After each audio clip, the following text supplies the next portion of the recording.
CEO freezes as the hotel maid's daughter dashes toward him, arms wide open, shouting, "Daddy!" stunning everyone in the lobby. But before we dive into the full story, let me know where you're watching from and what time it is. Now, subscribe to the channel and let's get started. The lobby of the Grand Avalon Hotel hummed with a subtle, refined energy. Soft piano music played through hidden speakers, and the polished floors reflected the glow of a colossal crystal chandelier hanging from the ceiling. Everything seemed to run like clockwork under the watchful eye of the staff, who greeted each guest with measured courtesy. But on this particular morning, an unexpected arrival would shatter the polished routine, forever changing the lives of those who witnessed the scene. At precisely 8 a.m., a line of sleek black cars pulled up to the hotel's entrance. Bellhops rushed forward to assist, their white-gloved hands opening doors and unloading luggage with practiced efficiency. The final car in the procession attracted more attention than all the rest, mostly because it bore the initials of Alistair Remington, the esteemed CEO of Remington Global Industries. Known for his cutting-edge acquisitions, relentless ambition, and rumored icy demeanor, Mr. Remington rarely appeared in public without an entourage of assistants and bodyguards. Guests in the lobby glanced toward the doors, curiosity mingling with intimidation. The staff straightened their jackets and rechecked their ties, prepared to make the best impression on one of the wealthiest men in the country. Moments later, a tall figure emerged from the car. Alistair Remington looked precisely as rumors described. Impeccably dressed in a bespoke charcoal suit, dark hair groomed to perfection, sharp eyes that always seemed to be calculating the next step. The doorman bowed respectfully. Mr. Remington nodded once in acknowledgement before stepping inside. Around him, staff members offered greetings, but Alistair's attention was fixed straight ahead. Word had spread that he was arriving to host a series of high-stakes business meetings in the hotel's executive conference rooms. Meetings that, if successful, would launch an entirely new era for his already vast empire. Meanwhile, in a corner of the lobby, a young woman named Celine took measured steps toward the reception desk. Though only in her early 30s, she moved with the careful grace of someone used to long hours on her feet. Her uniform, neatly ironed, bore the small emblem of the Grand Avalon on the chest. Celine had been a hotel maid for years, and her co-workers respected her for her thoroughness and kind heart. More than once, she had quietly helped new employees find their way around the labyrinthine floors, or comforted a distressed guest whose luggage was lost in transit. But despite her outward calm, her life was anything but easy. Tucked behind her, peeking shyly from time to time, was her 8-year-old daughter, Lily. Big-eyed and curious, Lily had come to spend the morning at the hotel because Celine, with no babysitter available, had received special permission from the housekeeping manager to keep the girl close by, just until school started at noon. Normally, Lily would play quietly in a back room or read a book while her mother worked, but that day the housekeeping area was undergoing renovations, so the manager allowed them to wait in a discreet part of the lobby, provided Lily remained invisible to guests. "Mama, why is everyone so excited?" Lily whispered, noticing how the staff scurried with nervous energy. Celine smiled, a hint of pride in her expression despite her exhaustion. "Someone important has arrived, sweetheart. They say he's one of the richest men in the world." Lily's eyes widened. "Richer than all the princes in the fairy tales?" "Maybe," Celine answered, gently smoothing a crease in her daughter's hair. "But he's just a man, like everyone else. We all have to treat him with respect. It's our job." Unknown to them both, the figure that had the entire hotel abuzz was now standing at the reception desk, conferring with the manager in hushed tones. Alistair Remington's cold, discerning gaze flicked over the plush interior as the manager apologized profusely for any inconvenience. He exhaled quietly, hinting at frustration or perhaps impatience, but said nothing out of place.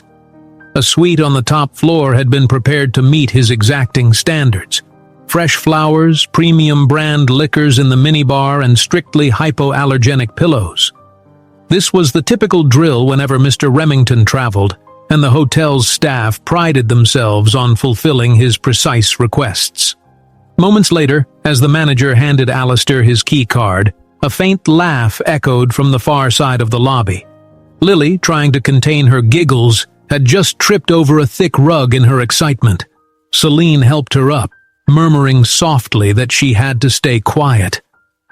Alistair's ears caught the sound, and his eyes flicked to the mother and child. Normally, he might have brushed aside this trivial distraction, but something caused him to pause. He stared for a second, as though some distant memory or a vague recognition rippled through him. Then, with the same abrupt composure that characterized his every move, he turned back to the manager and resumed conversation. Not long afterward, Mr. Remington strode purposefully toward the private elevator that would take him to the executive conference floor. In his wake, personal assistants juggled laptops, phones, and binders. Bodyguards in dark suits kept a watchful eye. A second, open elevator beside his was used by guests and staff. Celine, needing to transport fresh linens up to a suite on the same floor, anxiously realized she'd have to share an elevator ride with the entourage. She tried to time it so that she and Lily wouldn't disturb them. With a loaded housekeeping cart, she edged toward the second elevator. Lily trotted behind, trying her best to keep quiet as her mother had warned. But fate, ever unpredictable, had other plans. As the two elevator doors opened nearly in unison, a flurry of staff guided Alistair to the private elevator. Celine hurried Lily along, stepping into the second one. She pressed the button for the 20th floor, mentally reviewing her tasks for the day. Deliver linens, clean room 2003, check for lost and found items, and somehow get Lily to school on time. The elevator rose smoothly, each passing floor a gentle hum. Lily tugged on her mother's apron, eyes darting about in curiosity. Then, with a faint ding, the elevator stopped on the 10th floor to let in more staff. To Celine's surprise, as the doors slid open again, Alistair Remington stepped out of his private elevator across the hallway. Apparently there was a technical glitch, forcing him to switch to a standard one. She swallowed hard as she recognized his silhouette, feeling her nerves twist into knots. Nobody wanted to get in the way of the richest, most influential man in the hotel. The rumor was that if you so much as offended him, you could be fired on the spot. Determined to avoid notice, Celine pulled Lily gently behind her housekeeping cart, hoping he would take no interest and wait for his aides. Yet the strangest thing happened next. Lily, for reasons only a child's heart can explain, peered around the edge of the cart and locked eyes with the CEO. For an instant, the bustling corridor fell away. The image of Alistair Remington, crisp suit and imposing presence, seemed to fill Lily's view. Then, without warning, Lily let go of her mother's apron, dashed forward, and threw her arms around Alistair's leg. She clung tightly, as if reuniting with someone she'd known her entire life. The entire hallway froze. Bodyguards blinked in stunned disbelief, uncertain how to pry a little girl off their boss without creating a scene. The housekeeping staff looked on, horrified, anticipating the meltdown that would surely follow. Celine dropped the towels she was carrying, her heart pounding so loudly she could hardly hear anything else. She tried to call Lily's name, but no sound came out. Then Lily's voice rang out clear as a bell. "Daddy! Daddy! You came back!" The hush that followed was as absolute as if time itself had stopped. The shock on Alistair Remington's face was undeniable. His usually stoic demeanor wavered, and in that brief pause, confusion battled with something else in his eyes. The staff who had witnessed this extraordinary moment looked from the child to the CEO, waiting for his reaction, every breath held. At that moment, the polished facade of the entire hotel cracked. Guests peered out from behind partly open doors, staff and management stood in open-mouthed shock, and the rumor mill prepared itself for a spectacular meltdown. All eyes were on Alistair, the formidable CEO, as a young girl called him Daddy in front of everyone. A hush fell over the bustling corridor, as if the very walls held their breath. Lily clung to Alistair's immaculate trousers, her small arms wrapped around his leg, face pressed into the fabric. Despite the rigid posture that made him look almost sculpted from stone, Alistair seemed momentarily helpless, as though every well-rehearsed expression he'd perfected for board meetings and press conferences had vanished into thin air. Celine's heart thundered. She stood rooted to the spot, linen cart half forgotten, every second stretched like an eternity, the swirling mixture of shock and dread coursing through her veins. Why would Lily do this? And why would she call him Daddy? Fear bloomed in Celine's chest as she anticipated Mr. Remington's wrath, or worse, immediate termination. The murmur in the hallway grew louder as onlookers tried to process this surreal image. The famously unapproachable CEO, pinned in place by a little girl who was calling him her father. Alistair's personal assistants traded uneasy glances. One of his bodyguards made a half move toward Lily as if to pry her away, but Alistair lifted a hand, a subtle gesture that said, "Wait." For a fleeting moment, he leaned down, his voice unnervingly gentle compared to the commanding tone everyone expected. "Young lady," he began quietly. "Why—" But Lily cut him off, looking up with bright eyes. "I knew you'd come back," she said, a conviction in her voice that left him speechless. "You were gone so long." The hallway's silence deepened, broken only by the distant chime of an elevator elsewhere in the building. Celine's mind raced, searching for a plausible explanation or the right combination of words to fix this explosive misunderstanding. Her throat felt dry as dust. She willed herself to step forward, but embarrassment and uncertainty froze her limbs. Finally, she forced her legs to move, her footsteps echoing on the polished floor. She reached Lily in a single stride, gently placing a trembling hand on her daughter's shoulder. "Lily," she murmured, voice choking on the swirl of emotions. "You mustn't do that. This gentleman, he isn't." But the right words refused to come. Lily's arms remained firmly around Alistair, her sincerity and trust shining without reservation. In that instant, Celine registered the subtle shift in Alistair's gaze. For a man who had everything, the well-tailored suit, the entourage, the power, he looked impossibly lost. "Let go, Lily," Celine pleaded in a hushed tone, her cheeks burning. She tried to peel the girl away, mortified by the stares of half the staff. In her periphery, she noticed a manager stepping forward, face etched with alarm. More than one colleague frowned anxiously, no doubt fearing an immediate meltdown, but Lily didn't flinch. She pressed her forehead to Alistair's leg as though finding solace in the presence of someone she believed to be family. Just then, Alistair exhaled, shoulders taut as steel rods. "It's all right," he said to Celine, his tone low enough that only she could hear. With unnatural care, as if learning how to handle fragile glass, he bent closer and placed a hand on the child's shoulder. The action surprised even him. He, who seldom allowed even the simplest physical contact outside of a polite handshake. "Miss," he continued, looking into Celine's eyes, "perhaps we should find a more private space." The tension crackled in the air.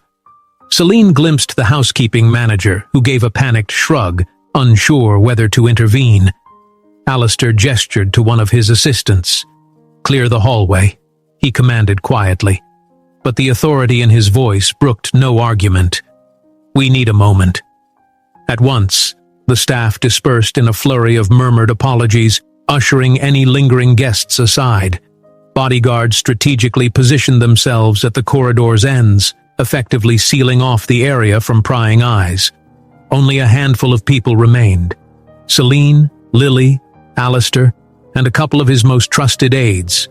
Throughout it all, Lily never loosened her grip. Celine was torn between wanting to sink into the floor from humiliation and a mother's instinct to protect her child.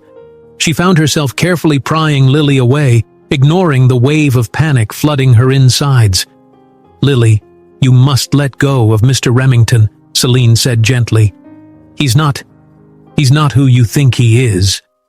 Lily blinked, looking from Celine to Alistair. Her lower lip trembled. "But Mama, he is. I dreamed it, and I remember—" She didn't finish. Instead, tears began to pool in her eyes, though she fought bravely not to cry. Alistair drew in a breath. The entire scenario was profoundly unusual for a man whose every move was typically choreographed by logic and corporate strategy. He found himself scanning Celine's face. There was something familiar about her. Could it be? He shook the notion away. It was impossible. He prided himself on having an impeccable memory for faces, especially employees at his properties, and he'd never encountered this woman before. Yet, in the corner of his mind, a faint echo whispered that he'd seen such gentle eyes somewhere, sometime. "I'm not upset," Alistair said, voice steady but subdued. He glanced at Lily, a crease forming between his brows. "Your name is Lily, correct?" She nodded, cheeks damp. He continued, "Could you wait here a moment while I speak with your mother?" Reluctantly, Lily released her hold. Celine quickly guided her daughter behind the housekeeping cart. A staff member hurriedly approached with a gentle hush, offering to keep Lily occupied. But Lily fixed Alistair with a pensive stare, as though expecting him to vanish like a mirage if she looked away for too long. Without speaking, Alistair motioned Celine aside to an alcove near the elevator. He could still see Lily in his peripheral vision. The abrupt calmness of his demeanor somehow unsettled Celine more than if he'd started shouting. She swallowed hard, pressing her hands together to keep them from shaking. "I'm so sorry," she said in a rush. I don't know why she did that. Please don't blame her. She's only 8 and she—" Alistair lifted a hand slightly. "Miss," he began, waiting for her to fill in her name. "Celine," she said, voice faltering. "Celine Duval, sir." "Miss Duval," he continued. "I'm not angry at your daughter, but—" He paused, glancing over at Lily, who appeared lost in a mixture of sorrow and hope. "I need to understand why she would call me that." "Daddy." Celine felt the sting of tears threaten. How could she explain? She'd never even set eyes on him before. Surely Lily's imagination had run wild. Or was there something deeper? Had Lily somehow seen a photograph of him? None of it made sense. I truly don't know," she whispered. She's had fantasies in the past about her father returning. But there must be some confusion. We have no intention of causing you trouble, Mr. Remington." Alistair studied Celine, picking up on the raw vulnerability beneath her professional composure. The lines of exhaustion around her eyes, the slightly faded uniform, and the way she unconsciously shielded Lily from the tension in the air. Something about it tugged at him more than he cared to admit. He exhaled, letting his gaze wander to Lily once more. "There's no need for apologies, but if your daughter truly thinks that I am her father—" He said the words as though they were foreign currency he'd never touched.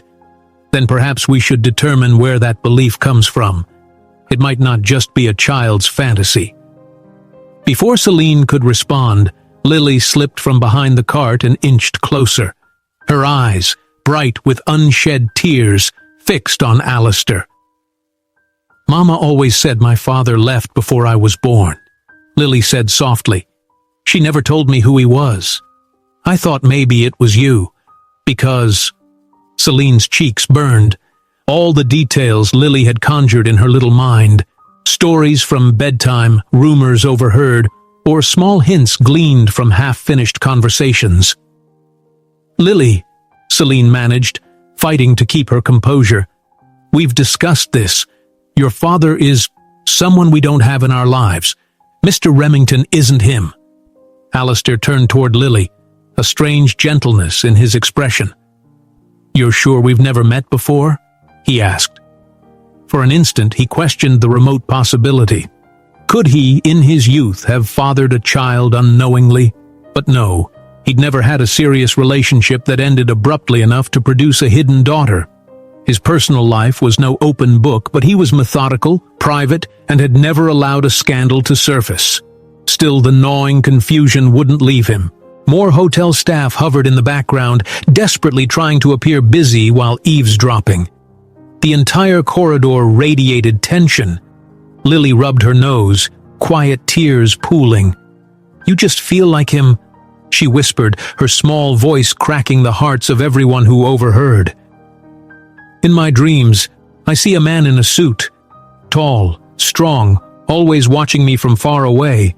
And I knew, Mama said it was only a dream, but I knew someone would come."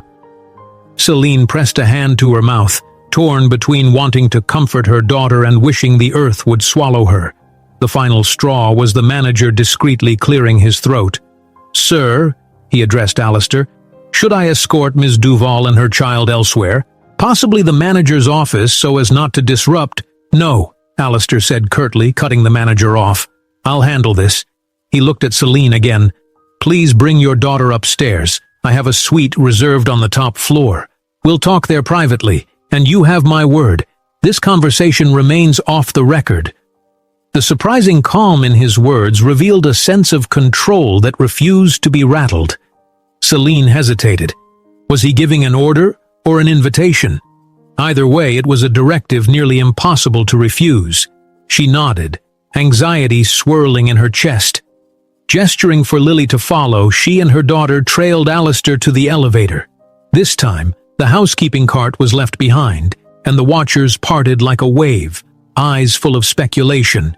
The private elevator doors slid shut, carrying the three of them away from the stunned stares and hushed gossip.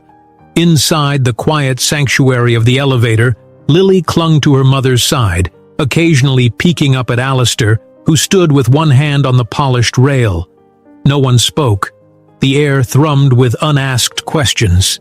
Alistair refused to meet Celine's gaze, keeping his eyes trained on the numbers lighting up above the doors as the elevator ascended. She wondered what she would say once they reached his suite, how she would even begin to unravel her daughter's confusion in front of a man who could dismiss her from her job with a single word. Yet beneath that wave of panic, Celine sensed something else stirring. An odd flicker of hope, maybe. After all, Lily had grown up without any father figure. Perhaps this would force a conversation Celine had been dreading for years. Or perhaps it would reveal secrets that neither she nor Alistair ever imagined.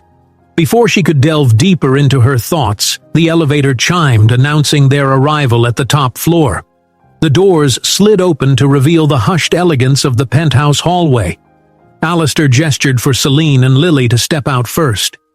The plush carpet absorbed their footsteps as they walked toward a grand double door. Alistair swiped his keycard and ushered them inside. As soon as the door closed behind them, Lily's gaze darted around, taking in the regal suite with wide-eyed awe. Marble floors, sweeping city views, and tasteful artwork, every detail radiated luxury. Celine fought an urge to apologize again, but Alistair spoke first. "All right," he said, placing the keycard on a side table. His voice echoed slightly in the quiet, spacious room. "Let's figure out the truth, shall we?" Inside the lavish penthouse suite, the hush that fell was thick enough to touch. Lily, who had never seen such opulence, stared at every glint of polished marble and shine of gilt fixtures. Her little slippers made soft taps on the floor as she inched forward, peeking at the enormous windows that showcased the city skyline far below. For a moment, she forgot her tears, entranced by a world more luxurious than any she'd known. Celine, on the other hand, could hardly focus on the decor. Her pulse thrummed with equal parts fear and uncertainty. Alistair Remington could have demanded a security escort to remove them both, but instead, here they were in his private suite, the kind of room that cost more per night than she earned in several months. She swallowed hard, noticing how Alistair loosened the top button of his impeccably tailored jacket, as though the day's events had constricted his usual calm. He took a breath and gestured toward a pair of cushioned chairs near a low coffee table. "Please have a seat," he said quietly. His tone was neither warm nor cold. It was simply measured, controlled. Yet there was a note of tension that hadn't been there before. Celine guided Lily, who clutched her mother's hand, to one of the chairs. Lily perched on the edge of the cushion, eyes darting between her mother and Alistair. The CEO eased into the chair opposite them, glancing momentarily at the child's small shoes, which bore a few scuffs. If he noticed any detail of Celine's humble attire or Lily's worn clothing, he gave no sign. A distant beep sounded from the suite's entry hall, likely an assistant requesting clearance or delivering an urgent message. Alistair ignored it, his gaze fixed on the young mother and her daughter. The suite's vast space suddenly felt claustrophobic with tension. "All right," Alistair said at last, steepling his fingers. "I appreciate that this situation is unusual. But let's be clear. Your daughter called me daddy in front of half the hotel staff. You say there's some confusion. We need to resolve it." Celine's face flushed anew. She placed a gentle hand on Lily's shoulder. "Yes, sir," she began, voice wavering. I can't apologize enough. I'd hoped Lily would never—" Her words trailed off as she saw Lily's eyes fill with tears at the mention of her name. She changed tack, her tone softening. "Sweetheart," she said to the girl, "tell Mr. Remington why you thought he was your father." Lily hesitated, glancing at Alistair's stern visage. Yet despite his intimidating aura, something about him seemed to hold her attention with an almost magnetic pull. She leaned forward slightly. "I had dreams," she said, voice barely above a whisper. "Mama never told me who my daddy was, but I dreamed he wore a fancy suit and had dark hair. And in the dream he was watching me from far away. He never said anything, but I felt safe." Alistair's eyes flickered with an emotion he concealed almost immediately. "Dreams," he repeated carefully. "Do you often imagine your father like that?" Lily nodded. "Sometimes, yes, and last night I dreamed I would meet him soon, then today when I saw you in the lobby." Her gaze fell, cheeks coloring with embarrassment. "You look just like the man I saw in my dreams." Celine pressed her lips together, feeling a twinge of guilt. She had never told Lily much about her father, mostly because she had no comforting truths to share. As a result, Lily had woven fantasies to fill the gaps. Celine risked a glance at Alistair. "Sir, I assure you it's just a child's confusion. Lily's father, he abandoned us before she was even born. He was someone from my hometown. No name you'd recognize." A wave of painful memory lapped at the edge of her voice. A cloud seemed to pass over Alistair's features, though his expression remained controlled. "Forgive me for being direct, Miss Duval," he said, "but you don't appear entirely certain." He eyed her thoughtfully.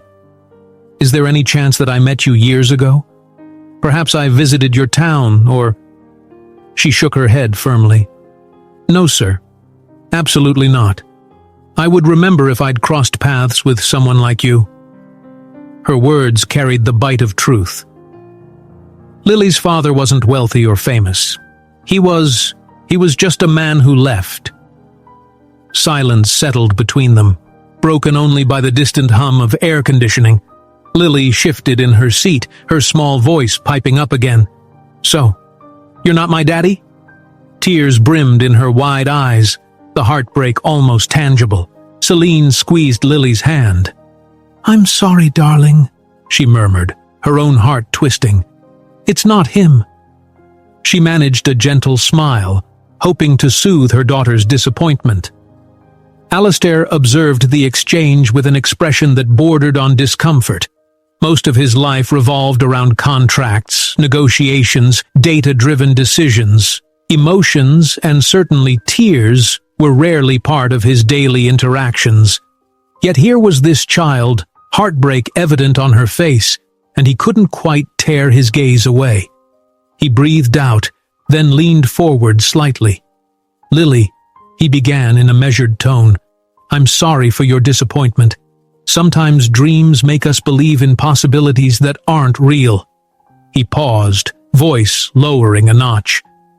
But that doesn't mean your father isn't out there somewhere. Celine frowned at that subtle hint of sympathy, unexpected from the calculating businessman she'd assumed him to be. Lily sniffled, trying to be brave. She wiped her eyes with the back of her hand. "Mama says he left because he wasn't ready to be a dad," she whispered. "But I always thought maybe someday he'd come back. Now I don't know." A raw ache welled in Celine. Let's not trouble Mr. Remington any further," she said gently, turning to Alistair. "I'll take Lily back downstairs. I promise you no one will bother you with this again." She started to rise, pulling Lily to her feet, but Alistair raised a hand in a calm, silencing gesture. "Miss Duval, wait." He cleared his throat softly, the faint lines of tension still visible along his jaw. "There's no reason to rush off. You and your daughter are clearly upset, and I don't want to send her away in tears." Celine's brows lifted in mild surprise. She had fully expected him to reclaim his vantage as an aloof CEO, possibly threatening legal ramifications if rumors spread, yet here he was, offering a measure of compassion. "That's very kind of you," she managed, "but I don't want to impose. You have important meetings and—" Alistair stood with smooth grace. He rounded the coffee table, his presence formidable but not overtly menacing. Stopping a foot away from Celine and Lily, he tilted his head ever so slightly, addressing Lily. "Why don't we do this? You take a look at this suite. There's even a piano in the next room. I'll have one of my staff bring you something to drink. Meanwhile, your mother and I can discuss the best way to handle what happened in the lobby, so you won't get into any trouble with the hotel." The mention of trouble made Celine's stomach tighten. She'd nearly forgotten how precarious her job might be now that her child had caused a public scene. Yet Alistair's tone suggested he wasn't interested in punishing either of them. Perhaps he wanted to avoid negative publicity. Perhaps he had other motives. Either way, she'd grasp at any chance to keep her position and protect Lily. Celine exhaled, guiding Lily with a gentle nudge toward the living area. Lily's eyes were still watery, but curiosity about the suite's wonders momentarily distracted her. She stepped onto the plush carpet, drifting toward the next room where a glossy piano stood like a silent sentinel by the windows. Once the child was out of earshot, Celine turned back to Alistair. "I'm so embarrassed, sir," she said quietly, fiddling with her hands in front of her. "I truly never imagined Lily would do something like that. She's never done it before with any guest. If it's possible to keep this quiet, the hotel manager might, well, you know how it goes." His eyes settled on her. "We can manage the narrative," he said, the businesslike edge returning to his voice. "I'll speak to the manager personally. There's no need for disciplinary action as far as I'm concerned. A child's misunderstanding isn't grounds to fire anyone." Then, more gently, "But the staff saw. Some guests may have seen too. Rumors might spread." She nodded. "Thank you for your generosity. Truly, I don't want this to get out of hand." Alistair's stare drifted toward the other room where Lily could be glimpsed gingerly pressing a piano key. The note rang soft and pure. "Your daughter, she seems lonely," he said, turning back to Celine with an expression that bordered on concern. Celine's throat tightened. "She is, sometimes. She's a good girl, just missing a father figure." The last few words trembled on her lips. "I do my best. It isn't easy." The slightest flicker of empathy passed across Alistair's face, though he kept his posture formal. "Life rarely is," he mused. Then, as though remembering something, he motioned for them to step further away from where Lily was tinkering with the keys. "If this incident remains just a rumor, no one needs to know. But if by chance it stirs gossip outside the hotel, someone might twist it into a scandal. I have to be transparent. I can't let that happen." Fear leapt to Celine's eyes. "I understand. I would never want to bring negative attention to you or the hotel." Alistair nodded. "Let's keep communication open. I'll instruct my PR people to handle any stray gossip. You tell Lily's teachers or whoever else might hear rumors that it was just a confusion over identity, an embarrassing moment. Nothing more. Of course. Celine let out a breath she didn't know she'd been holding. We'll do whatever you say. A few seconds passed in silence. The soft chime of the piano keys was surprisingly soothing. Then Lily emerged again, a shy smile tugging at her lips. She directed it toward Alistair, as if unsure whether she was allowed to be happy or must remain apologetic. "It's really pretty," she said softly. "The piano." Alistair gave a single nod. "Glad you like it." Awkwardness settled once more. Celine cleared her throat. "I should take Lily to school soon. I brought her because I didn't have a sitter. She starts later in the day, but it's getting close to noon. I still have cleaning rounds, but I can manage." Without hesitation, Alistair gestured toward one of the windows overlooking the city's traffic. "How about I arrange a car to drive your daughter to school? I'm certain you have duties to attend to, and my schedule is flexible for the next half hour." Celine blinked. "A car? You don't have to do that, sir. Really? We can take the bus." He waved away her protest. "It's already decided. I'll instruct my driver. Unless you object, of course." Lily glanced at her mother, eyes wide with excitement. They rarely took any transportation beyond the bus or an occasional taxi if truly necessary.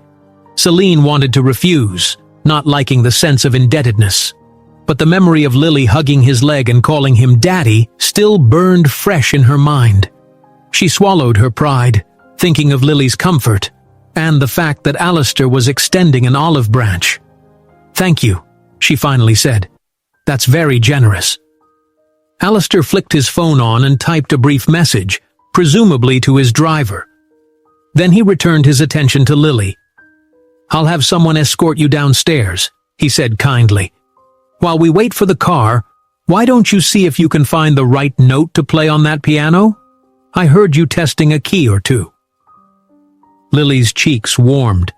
She dipped her head in a small nod, glancing at Celine for permission. Celine mustered a faint smile and gave a nod of her own. The girl padded away, drawn like a magnet to the glossy instrument once more. As Lily disappeared around the corner, Alistair and Celine found themselves in the hush of the suite's main room again. Celine rubbed her arms, an anxious habit. "Sir? Thank you for understanding. For being kind to my daughter." He slipped his phone into his jacket pocket, expression indecipherable. "She's just a child, Miss Duval," he said, subdued. "She's innocent. There's no need for blame."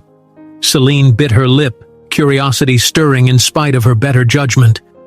"Why are you being so gracious?" she asked, voice almost inaudible. "It's not what I expected." Alistair hesitated, eyes reflecting a hint of conflict. "I'm not sure," he admitted softly. "Maybe there's a part of me that understands what it's like to grow up missing something." He left the statement hanging, adding no details. Before Celine could press further, he glanced toward the next room where a clumsy string of piano notes echoed. "Let's handle the matter at hand. The car will be waiting in 10 minutes. You can bring Lily back here if you like, or I can have someone escort her from the lobby." A swirl of questions churned in Celine's mind, but she bit them back. She couldn't risk seeming ungrateful or inquisitive about his personal life. "I'll get her ready," she said. "And again, sir, I appreciate everything." Alistair nodded briefly, stepping aside so she could pass. Celine, heart-pounding, moved to gather her daughter. As she did, she heard him make a quiet phone call, presumably clarifying instructions to the driver or alerting the housekeeping manager not to penalize her. The hushed conversation reminded her that, for all his outward calm, this was a man used to controlling narratives, smoothing out complications. Somehow, though, she sensed that the tremor of Lily's hope, mistaken as it was, had left a faint crack in Alistair Remington's polished armor. In a matter of minutes, Lily would head to school in a sleek car rather than the rattling city bus. Celine would go back to cleaning rooms, trying to pretend this day had never happened. But something told her there were ripples in motion now, ripples that could not easily be stilled. Sometimes, a single unexpected moment can change the course of many lives. And with Lily's innocent mistake, a door had opened that neither Celine nor Alistair seemed entirely prepared to shut. At midday, the lavish car rolled away from the Grand Avalon Hotel's front entrance, carrying Lily toward her school. Celine watched from the lobby windows, her heart a swirl of emotion. She had seen the gleam in Lily's eyes as she climbed onto the cool leather seats, and for a moment, the girl's sadness had seemed to melt into excitement. Yet as the car disappeared into traffic, Celine couldn't shake the feeling that her life had somehow pivoted on its axis. The hush left in the car's wake felt heavier than any suitcase she had ever lugged. When she returned to her housekeeping duties, Celine tried to slip unnoticed into the discreet staff corridors. Her uniform felt suffocating, every embroidered stitch a reminder of her place. She wanted to bury herself in the tasks at hand, vacuuming rugs, dusting lampshades, disinfecting bathrooms, and lose all sense of time until the day ended. Yet from the corners of her vision, she caught co-workers whispering behind partially closed doors. She called Mr. Remington her father? One voice murmured, half in disbelief. I saw it with my own eyes, said another in hushed tones. Latched right onto him, poor little thing. Celine's cheeks burned. She pretended not to hear. She'd known rumors would spread fast among the staff, but the speed of it still caught her off guard. Room after room, she changed linens and emptied trash bins, methodically trying to ignore the swirl of questions in her own mind. Why had Mr. Remington been so calm? Had he truly felt some flicker of sympathy, or was he simply preventing a scandal? By early afternoon, the housekeeping manager summoned Celine to the break room. Heart-pounding she went, half expecting a dismissal notice. Instead, she found the manager pacing in anxious circles. He glanced up as she entered. Celine, we have a situation, he said, voice taut. Mr. Remington phoned me personally to say that neither you nor Lily should be penalized, that it was all a misunderstanding. I'm relieved, truly. But rumors are starting to reach upper management. Celine's stomach knotted. She clasped her hands. I'm so sorry, sir. I never wanted to cause trouble. The manager rubbed the back of his neck. I know, but it's out there now. People wonder if there was more truth to Lily's words than we're admitting. Some are saying you deliberately set it up to get his attention. He held up a hand when her eyes flashed with indignation. I don't believe that, but the whispers are unpleasant. A dull ache gripped her chest. She inhaled slowly. What can I do? He studied her face. Mr. Remington insisted we drop the matter. As far as the hotel is concerned, nothing happened. But I'd advise you to keep your head down for a while. Focus on your work. Let the chatter die. And if Lily's around, make sure she's never in a position to approach Mr. Remington again. Celine nodded, the heat of shame prickling her skin. Understood. She left the break room, relief and embarrassment in equal measure. At least she wasn't being fired. Still, she felt the weight of every curious stare, every half-muted conversation.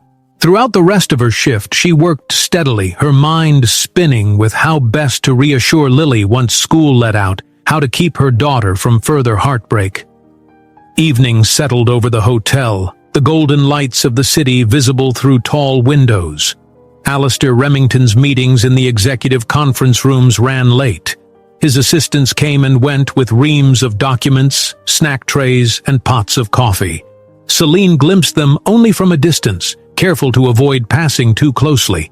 Whenever she caught a hint of commotion, a cluster of suits stepping into the private elevator, she ducked into the nearest side hallway. She had no desire for another awkward encounter. Yet fate had other plans. While dusting an ornate vase near the elevator bank, she froze at the sound of familiar footsteps. Quickly, she crouched behind a wide column, hoping to stay out of sight. The last thing she wanted was more speculation about an unwanted reunion with the CEO. Alistair and two of his aides stepped off the elevator, speaking in clipped, efficient tones. "Send the revised contract to my office before morning," Alistair was saying, "and coordinate with finance about the shares." He halted abruptly in mid-sentence. His gaze swept the area. Behind the column's marbled surface, Celine held her breath, praying he wouldn't notice her. After a moment, he continued speaking, though his voice seemed a shade more cautious.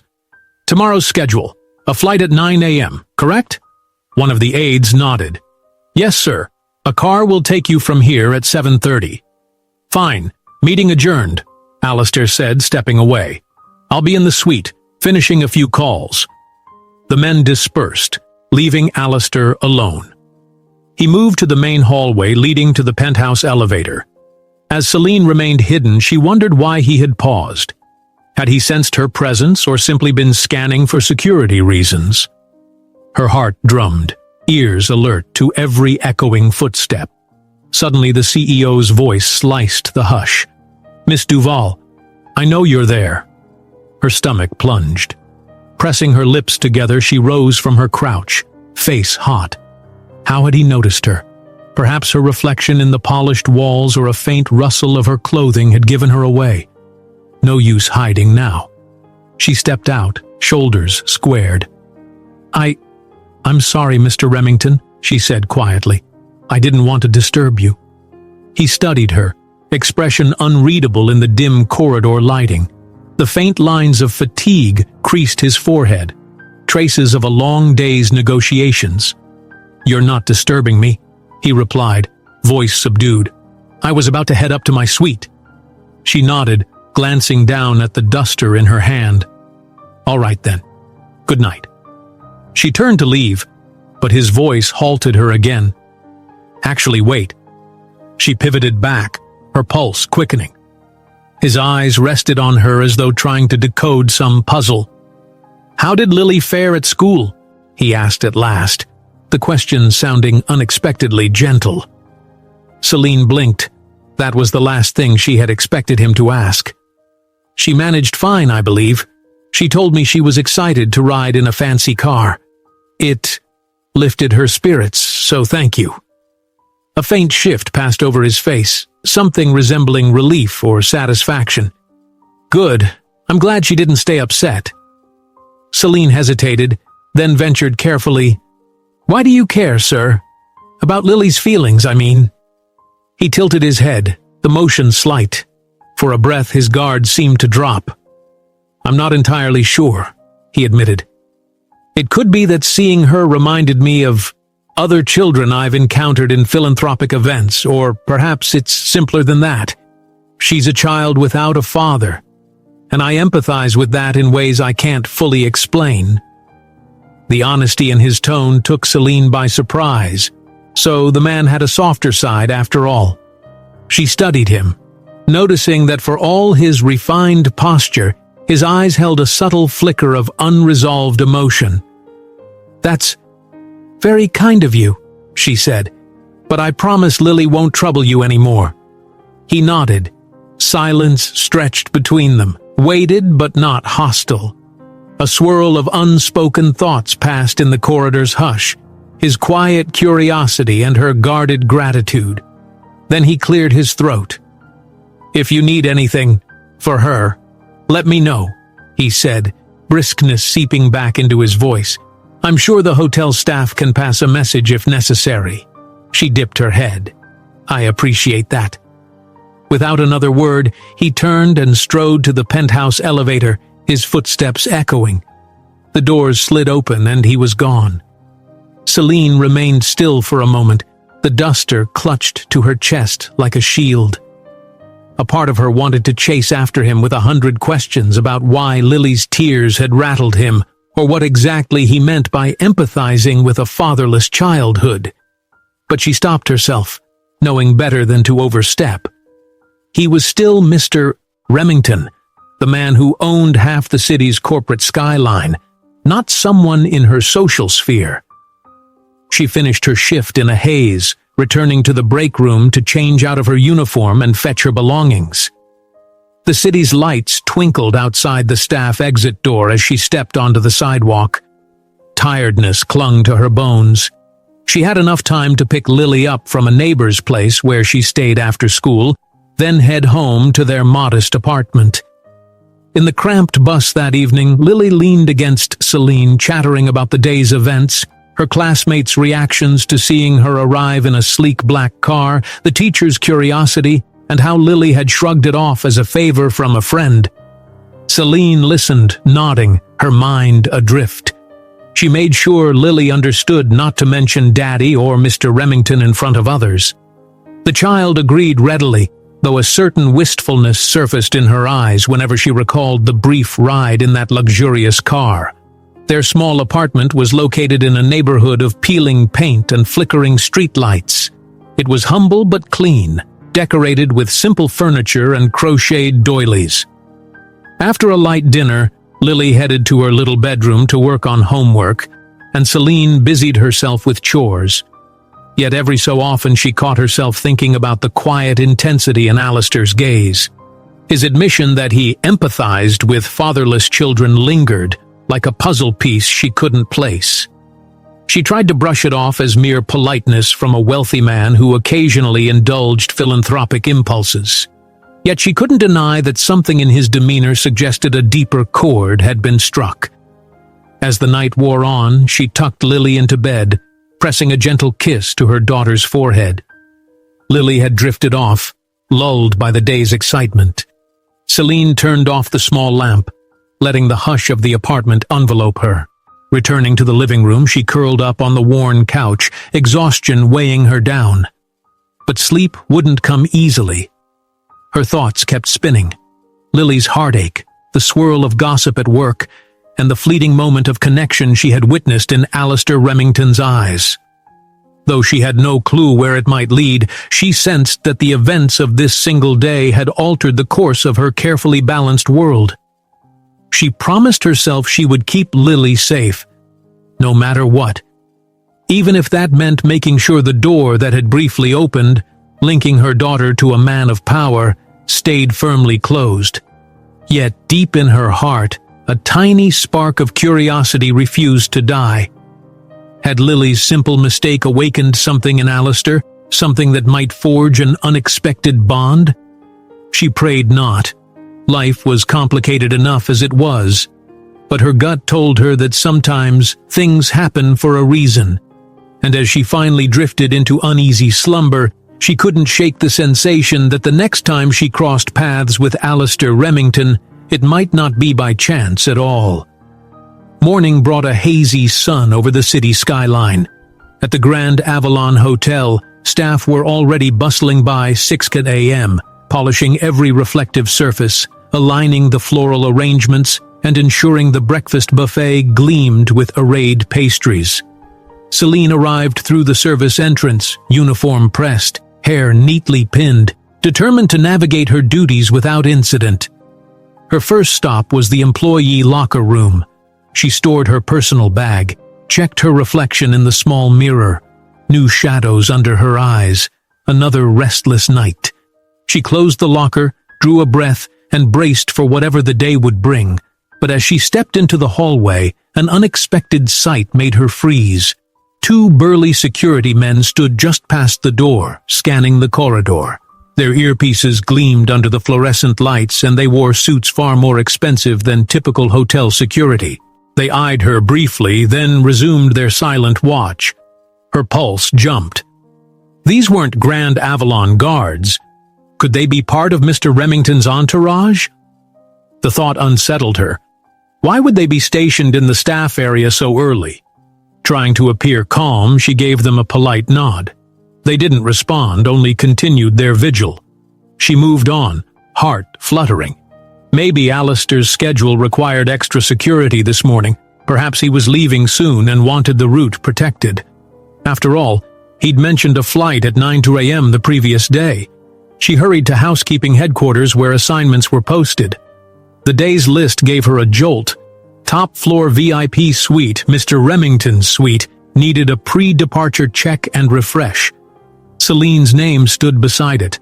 Tingles of dread and anticipation set her fingers trembling. The housekeeping manager approached, clipboard in hand.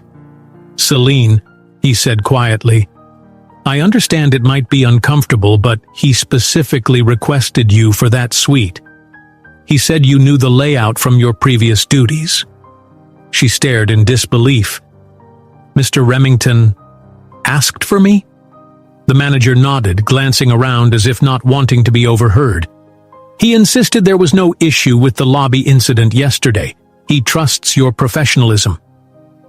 Her mind whirled. Why would he request her? She recalled his subdued empathy toward Lily, the gentle question about her daughter's day at school. This man, so icy by reputation, had shown uncharacteristic concern. Now he wanted her to service his room? Heat rose in her cheeks at the memory of Lily's arms locked around his leg. "Celine?" the manager prompted, noticing her hesitation. She swallowed. "I'll do it," she replied, forcing a neutral tone. "It's my job." He offered a curt nod. "He's set to leave by 7:30. You've got half an hour. Just be certain everything is spotless, and be discreet." "Of course." With that, she hurried to assemble her cleaning cart.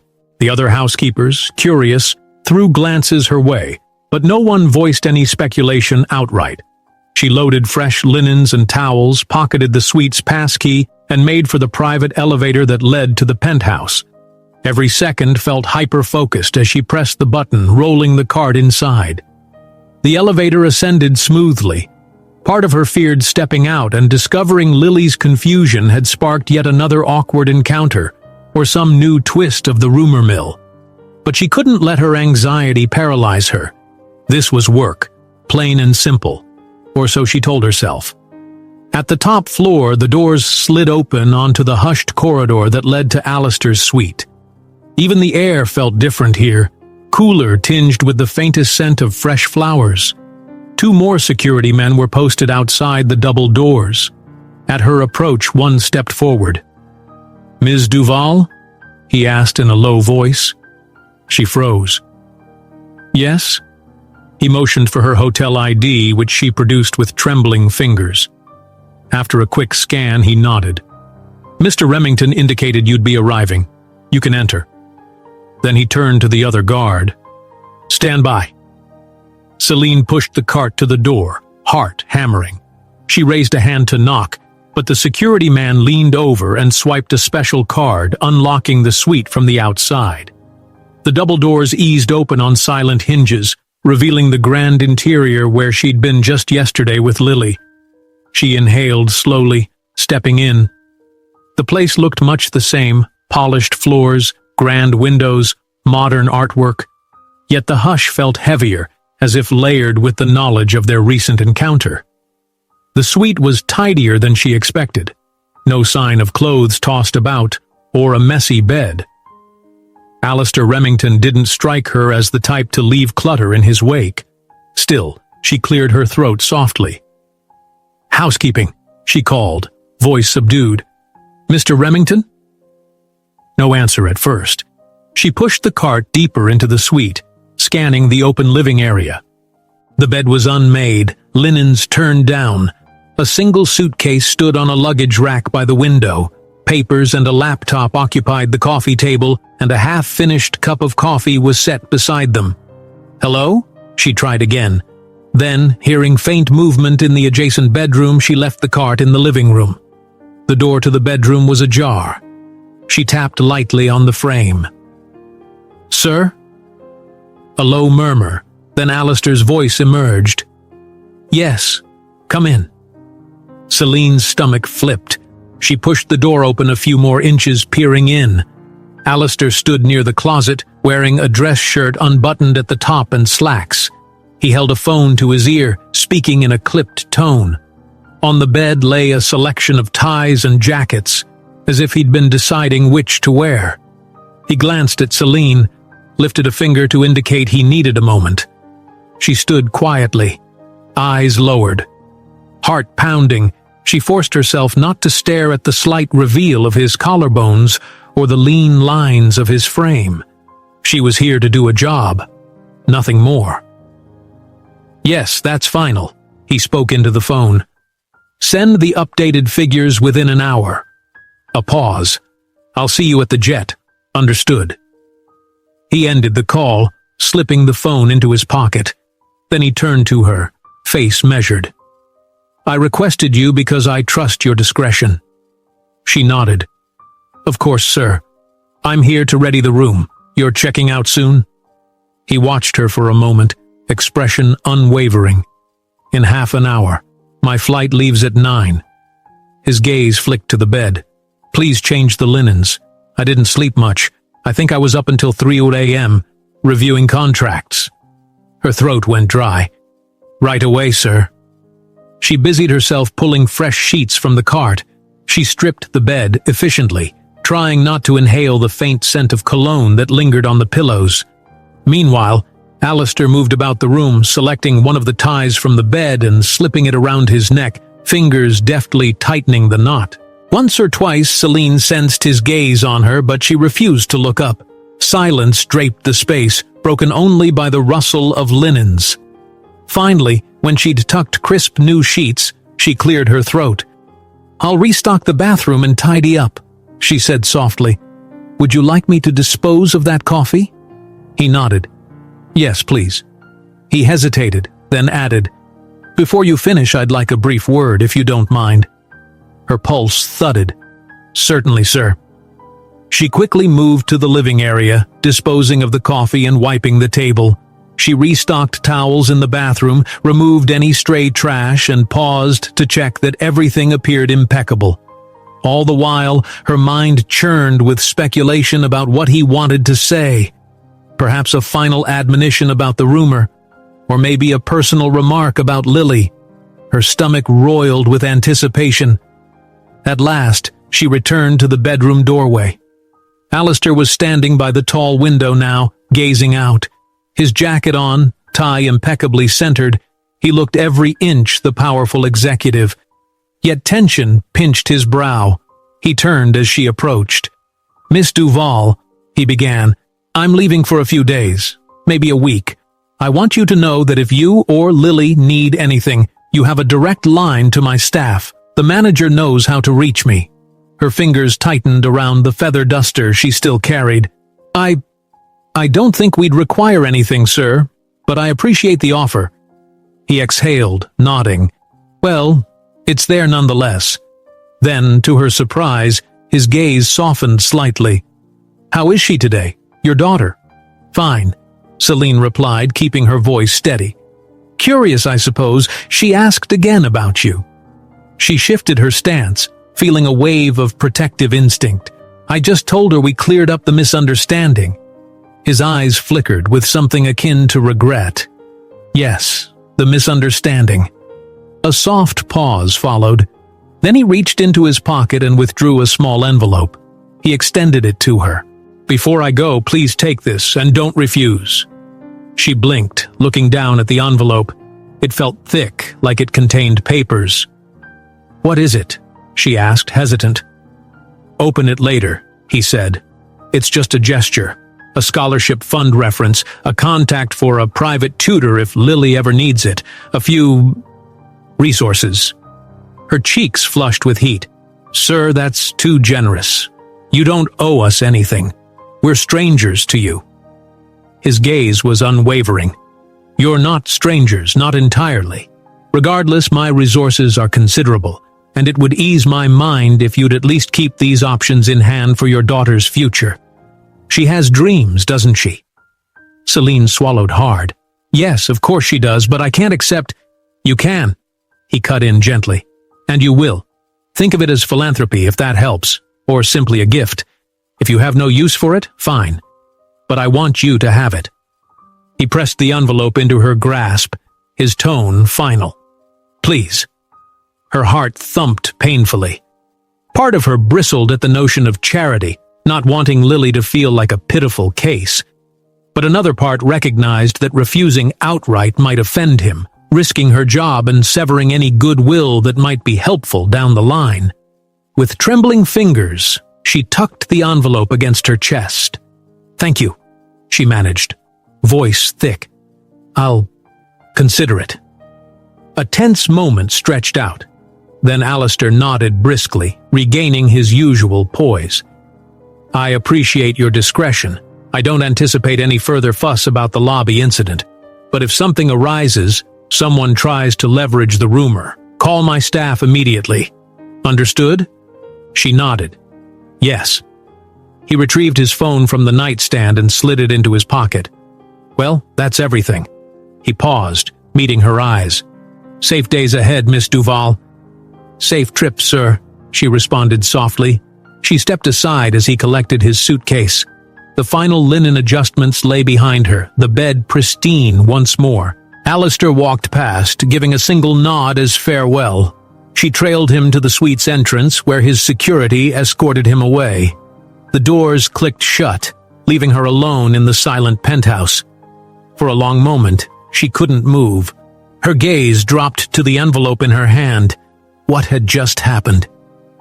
Yesterday, Lily's innocent hug and a single word, "Daddy," had launched them into Alistair Remington's orbit. And today, he was offering financial resources for Lily's education? It felt surreal. She slid the envelope into her uniform pocket and finished her housekeeping tasks, though her hands trembled. Once all was done, she parked her cart in the corridor, informed the security men that the suite was ready for checkout, and waited for the elevator. Downstairs, the grand lobby bustled with guests and staff. She spotted Alistair stepping out of the private elevator, crossing toward the main entrance where a sleek black car idled. His bodyguards flanked him. He didn't glance back. In a moment, he was gone, likely whisked away to the airport. Celine lingered by a pillar, watching the automatic doors close behind him. A swirl of confusion and gratitude pooled in her chest. Did Lily's outburst truly spark genuine concern in a man rumored to be unyieldingly stoic? Or was this a strategic maneuver to avoid any scandal that might damage his reputation?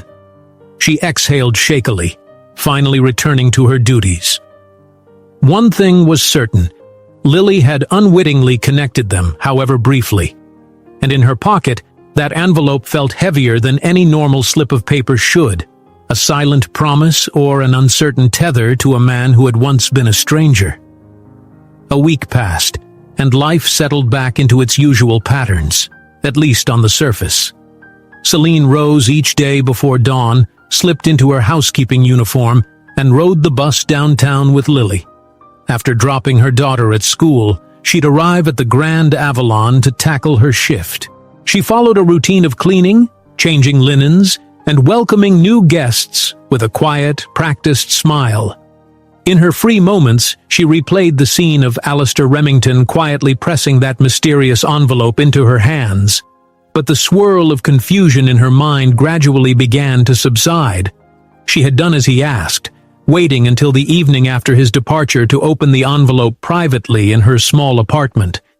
Inside, she found two things: a typed letter on the letterhead of Remington Global Industries and a glossy brochure for an academic foundation.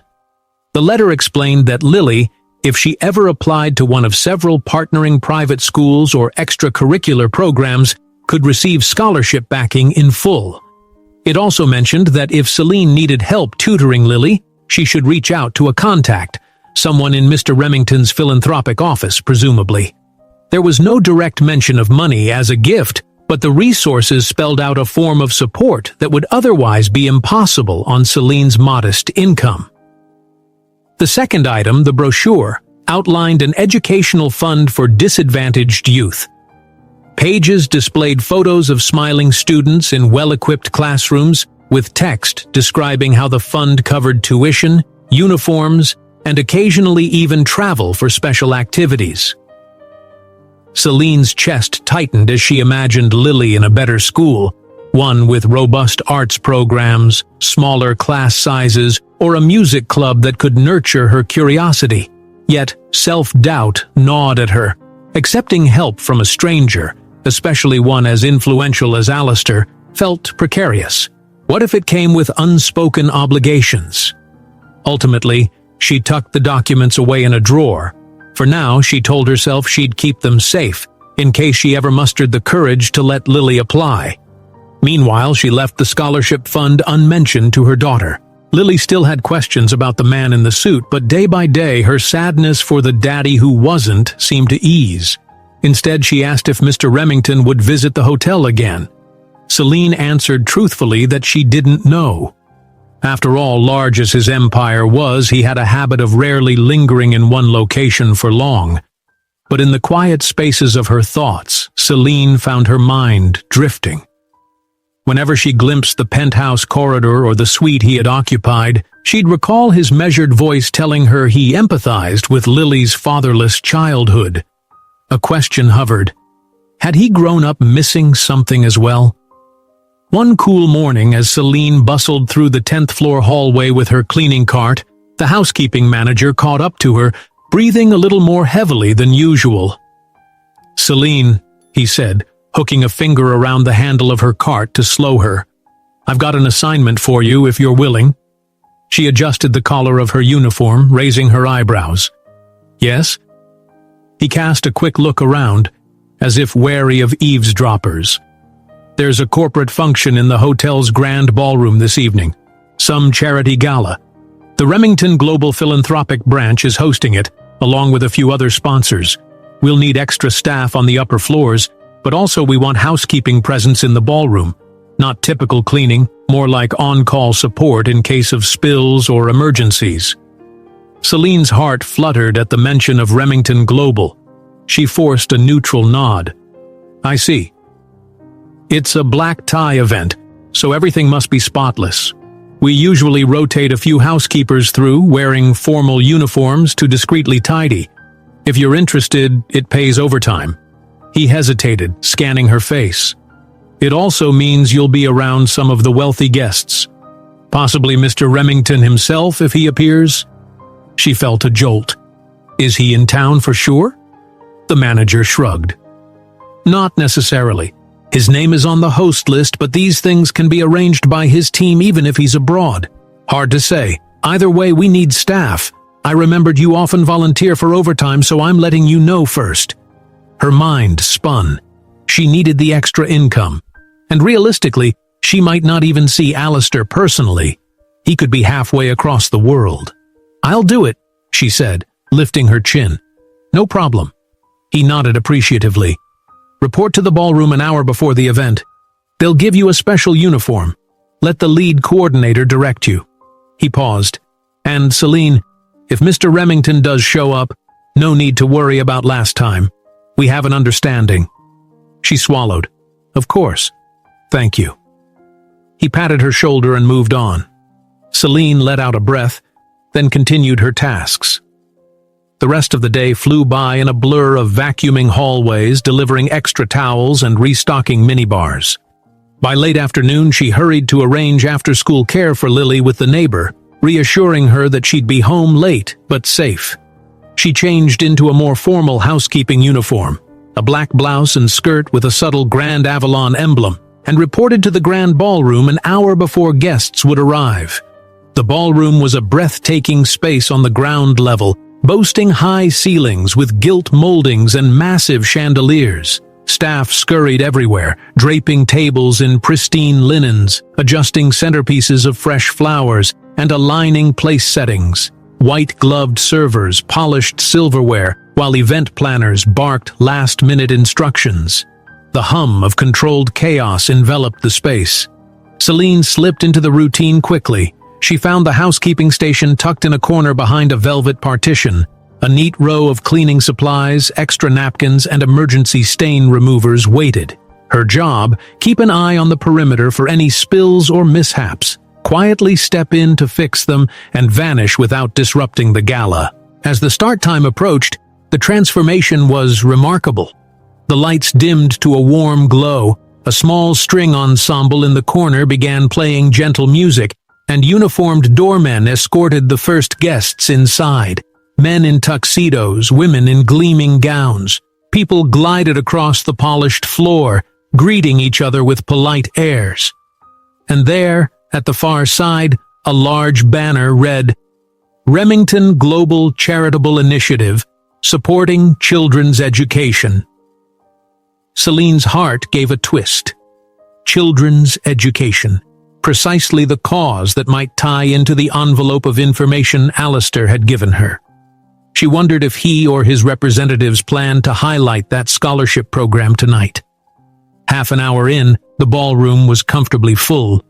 Laughter and conversation floated like music among the clink of champagne glasses. Celine maintained her station, occasionally venturing out to discreetly pick up a dropped napkin or wipe a dribble of wine from a side table. She stayed at the edges, invisible among the swirl of gowns and suits, hoping that if Alistair did appear, it wouldn't cause any fuss. And then, at precisely 8 p.m., there was a ripple through the crowd. The doorman stepped aside for a new arrival. From her vantage behind a pillar near the refreshment tables, Celine glimpsed a tall figure in a sharply tailored tux. Alistair Remington.